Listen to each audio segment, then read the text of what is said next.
Guys, আসসালামু আলাইকুম। কি অবস্থা সবার? আশা করি সবাই ভালো আছেন।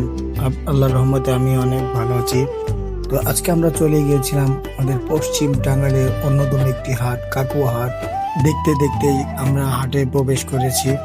তো হাটে প্রথমে ঢুকলেই দেখতে পাবেন গরুর হাট, আরো রয়েছে ছাগলের হাট। গরু হাট থেকে বেরিয়ে দেখি একজন পিচ্ছি দাঁড়িয়ে দাঁড়িয়ে ফুচকা খাচ্ছে। তো তারপর চলে আসলাম আমরা দই মিষ্টির দোকানে। মিষ্টিগুলো দেখতে অনেক সুন্দর, তারা নিজেরাই বানিয়ে বিক্রি করে। দইগুলো অনেক দেখতে সুন্দর।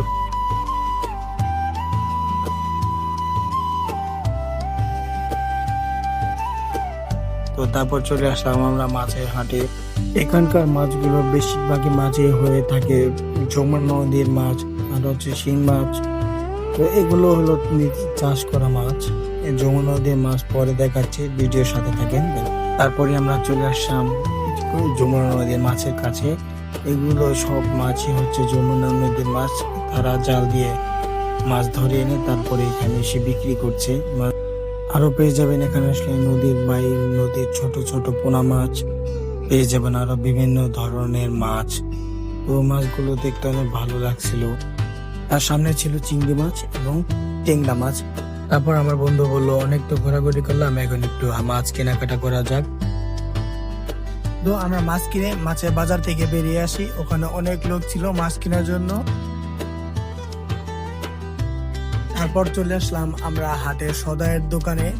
তো এখানে বিভিন্ন ধরনের পুরাতন সদাই পাওয়া যায়। আপনার কে কে কোন নামে কোন সদাই চিনেন কমেন্টে বলে যাবেন। তারপর আমরা চলে আসলাম পেঁয়াজুর দোকানে। তো এখানে হাটের মধ্যে সরাসরি ভাজি করে পেঁয়াজি বিক্রি করা হয়। তো পেঁয়াজ অনেক সুস্বাদু হয়ে থাকে, কম বেশি সবাই পেঁয়াজও পছন্দ করে, বিশেষ করে মেয়েরা। এবং যারা যারা পছন্দ করেন কমেন্টে জানান। তারপর আরো পেয়ে যাবেন এইগুলো হচ্ছে খেজুরে মিঠাই। আপনাদের এলাকায় কি নামে পরিচিত? আমাদের গুড় বলে, কিন্তু শুদ্ধ ভাষা হলো মিঠাই। তারপরে দেখলাম একজন জিলাপি পাচ্ছে। জিলাপিটা খেতে অনেক সুস্বাদু ছিল, দামও খুব স্বল্প ছিল। জিলাপির দোকান শেষে চলে আসলাম আনারসের হাটে। তো দেখা যায় মনে হলো একটু মধুপুরে চলে আসছি। আনারসের দামও ছিল অনেক স্বল্প, আম, আনারস, লটকন। তারপর আমরা চলে আসলাম কাকার বিখ্যাত মুড়ি, পশ্চিম টাঙ্গাইলের অন্যতম সেরা মুড়ি বিক্রেতার মধ্যে একজন।